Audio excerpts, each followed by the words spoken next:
let's go to Robb Ellis with our weather. I guess it's going to be cold tomorrow, but we should think about barbecuing on Christmas. Yeah, I mean, it really is going to be quite a roller coaster ride. Temperature's going to drop in a big way. By tomorrow morning, it's going to be way colder than it is right now. And then we're going to slowly see temperatures warm back up so that by Christmas, we could be talking about the 50s. I'm ready. Let's do it. All right, let's get right into it and show you what to expect.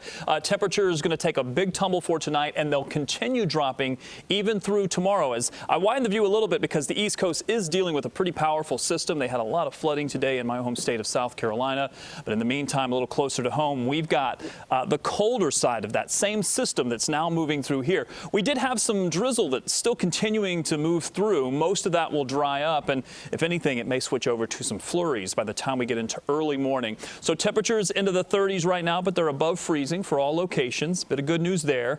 Keep in mind it was warm this weekend, relatively speaking, so the ground temperatures are pretty warm, so I'm not as concerned about the snow becoming an issue. It's the other factors that go along with the system, the wind and also the cold temperatures are going to be here by Tuesday morning. Let me walk you through Futurecast. There you see by 6 a.m. Notice the quick little maybe chance of a few flurries has moved through, but overall I don't think snow is going to be the big story with this system. Sure, we may have some flurries and maybe even some lake effect that will set up into parts of Porter and LaPorte County. That's about it. I don't think this is going to amount to very much when it comes to the possibility of accumulation unless you're in northern parts of LaPorte County right along the Michigan line.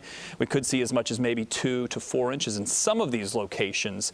But again, for most of you in Chicago, that's not going to be as big of a concern. What you will feel tomorrow is the winds really cranking up. This is going to happen overnight tonight so that by tomorrow morning we could see some gusts as high as 40 miles an hour around the area. And I wouldn't be surprised if we see some higher amounts, maybe 45 to 50 mile per hour gusts along the south rim of the lake into parts of northwestern Indiana. It's going to be really a windy system, and that's what's driving that colder air to continue moving in. So it's going to feel much colder. Those feels-like temperatures will drop for tonight.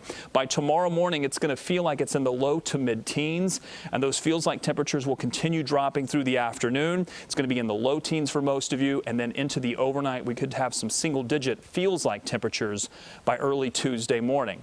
But then that's it. Then the coldest of the temperatures are beyond us, and then I think we're going to be seeing the temperatures rise after that. So get through kind of a nasty day for tomorrow. Cloudy skies, windy conditions, feels like temperatures that are going to be dropping into the single digits by Tuesday. I do think the temperatures will keep dropping as the day goes on, but by Tuesday morning we'll have reached our coldest. Keep in mind there is a winter weather advisory for LaPorte County, also some wind advisories for Lake and for Porter County. But outside of that, then things improve because look at the temperatures beyond. 35 turns to 45 by Thursday.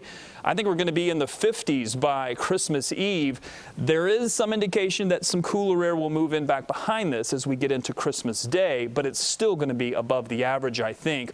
We'll have to watch that part of the forecast. It does look like it's going to be a little bit of an up and down, and I'd likely keep rain in the forecast all the way into Christmas as well. This part of the forecast is still 7 or 8 days out, so you'll have to watch that very carefully, but certainly looks like temperatures will stay above the average.